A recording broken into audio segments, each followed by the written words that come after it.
Toumba, ministre de l'Intérieur du Niger, a effectué le déplacement, a effectué une visite au Bénin. Et il a été reçu par Patrice Talon. Et le gars, au sorti de l'entretien avec Patrice Talon, il a fait une conférence de presse où il s'adressait aux Nigériens du Bénin, où il leur a dit que Patrice Talon a accepté toutes leurs propositions. Toutes leurs propositions. C'est ce qu'il a dit. Il a accepté, Patrice Talon a accepté toutes leurs propositions. La même semaine, il y a eu une attaque dans le parc W, frontière Bénin-Niger. Avant-hier, pas avant-hier, la semaine passée là. La semaine passée, il y a eu une attaque. Je vous ai montré ça ici. Je vous ai même fait écouter les bruits de balles, des fusils qui étaient en train de crépiter. Là-bas, il y a eu 2 morts. Deux policiers qui sont morts. Je vous ai dit que les attaques terroristes se multiplient au Bénin parce que le Bénin a décidé de faire table rase concernant ces différends avec le Niger. Et vous avez appris que Patrice Talon les biens de Patrice Talon ont été, je dirais, inquiétés ici en France et que la France est en train de faire mains et pieds pour, chez camarades peu d'Afrique, essayer de saisir ces biens-là pour bien mal acquis. Et donc, Draman Ouattara a été mobilisé pour faire le travail, pour faire tomber Patrice Talon. Parce que Patrice Talon n'arrange plus, il est devenu récalcitrant, il n'est plus docile, donc il faut le mettre dehors, il faut le débarquer quand même. Il faut le débarquer.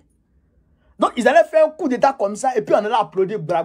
Patrice Talon est tombé, mais alors, Patrice Talon n'est pas tombé pour rien. Patrice Talon, il serait tombé pour quelque chose. Là, ce serait un coup d'état comme au Gabon. Un coup d'état téléguidé, télécommandé, géré depuis l'Élysée.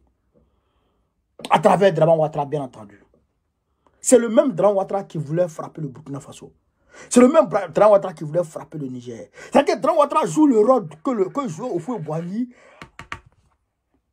quand Houphouët-Boigny était encore sous la coupole de l'impérialisme. Bon, il a toujours été quand même... Bon. Avant, il était panafricaniste avec le RDA. Après, il est devenu...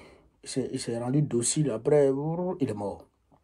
Donc, il faut un pion de l'Occident en Côte d'Ivoire. Donc, le pion de l'Occident en Côte d'Ivoire, c'est Draman Ouattara. C'est pourquoi Draman Ouattara est en train de tout faire pour essayer de débarquer Patrice Talon et puis avancer. Vous comprenez ça? Vous comprenez? Actuellement, là, le torchon brûle entre eux. Le torchon brûle entre eux. C'est pourquoi vous avez entendu Ibrahim Traoré, le ministre burkinabé a cité. Cette fois-ci, ils n'ont pas cité le Niger. Cette fois-ci, ils n'ont pas cité le Bénin dans les tentatives là. Ils n'ont pas cité le Bénin. Ils ont cité Côte d'Ivoire, ils ont cité Nigeria, ils ont cité Ghana. Mais Bénin là, s'ils ont cité Bénin, dites-moi, mais ils n'ont pas cité Bénin. Parce que le Bénin, Patrice Talon, lui, il y a élection en 2026, si je ne m'abuse. Il dit qu'il ne sera pas candidat. Mais il y a élection qui arrive. Joe, son peuple est en train de souffrir. Et puis lui, il est béninois. Son peuple est en train de souffrir, frère. La frontière Bénin-Niger, ça souffre, ça ne va pas. Le port de Cotonou, ça ne va pas, ça ne marche plus. Le port de Cotonou, c'est à sec. C'est à sec. Donc, lui, il veut redémarrer son économie. Il veut redémarrer son économie. Donc, il est en train d'aplanir ses relations avec ses voisins. Donc, ça n'arrête pas l'Élysée. Ça ne plaît pas à l'Élysée. Donc, il faut faire tomber. Sinon, on ne peut jamais ouvrir. Allez-y, ouvrez votre compte même en Côte d'Ivoire. Vous allez voir ce qu'ils vont faire. Je prends le cas de Diawara. Oumar Diawara, malien. Franco-malien. Je dirais franco-ivoiro-malien. Non, franco-congolo-malien. Il est franco-malien et puis il est congolais aussi. De Brazzaville. Vous comprenez? Le gars là, il allait payer terrain en Côte d'Ivoire. Il a payé terrain, je crois 1 milliard quelques millions. Il a débrouillé son argent. Non seulement ils ont volé son argent, il s'est plaint, il a gagné à la justice. Et puis, la justice s'est retournée contre lui pour l'accuser de blanchiment d'argent, de financement des terroristes. Ils l'ont chargé et de tentative de coup d'État. Le gars, il est parti se plaindre au niveau de la BCAO, de la CEDEAO. Et pour une des rares fois, la CEDEAO lui a donné raison. Et la CEDEAO lui a donné une grosse. Il est parti au Mali pour faire appliquer la grosse, c'est-à-dire pour faire saisir des biens de la Côte d'Ivoire. Le Mali avait jugé qu'il y avait trop de tensions entre le Mali et la Côte d'Ivoire. Si le Mali s'adonnait à ce genre d'exercice, ça allait envenimer les choses plus. Donc il s'est déporté du côté du Congo.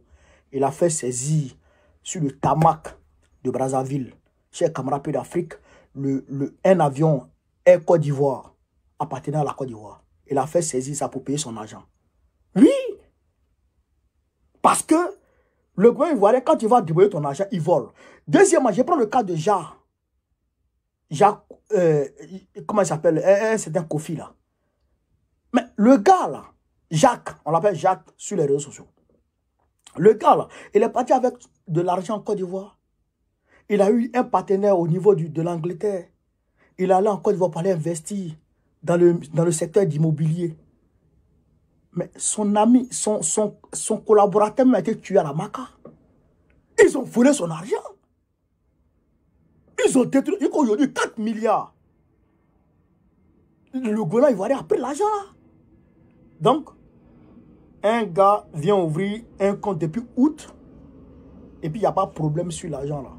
Puis l'argent est bien encadré, 100 milliards. 100 millions, 500, 100 millions, 105 millions au top moins. 105 millions. Et puis c'est calé, tranquille. Dramane Ouattara est dedans. Il est complice. C'est un vieil hibou. C'est un vieil délinquant. S'il n'était pas dedans, il allait dénoncer depuis août. Il allait dénoncer. Mais il est dedans. C'est un vieux malot. C'est un vieux malot.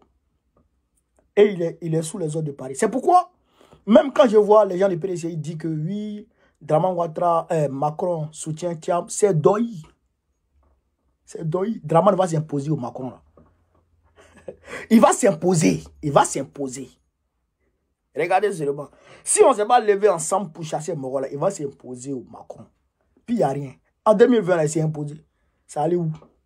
C'est le peuple qui doit chasser Vieux là. Sinon, il n'y a rien. Vous avez compris, Dramane, c'est un déstabilisateur par excellence. Il travaille pour l'Occident. C'est un waworo. Camarade Pays d'Afrique, voilà ce que je voulais vous dire. Partagez la vidéo au maximum, mettez-la partout à travers le monde entier. Sur ce, vive l'Afrique libre, vive le panafricanisme, vive tous les présidents panafricains. Gbagbo président de 2005, Inch'Allah. On est ensemble.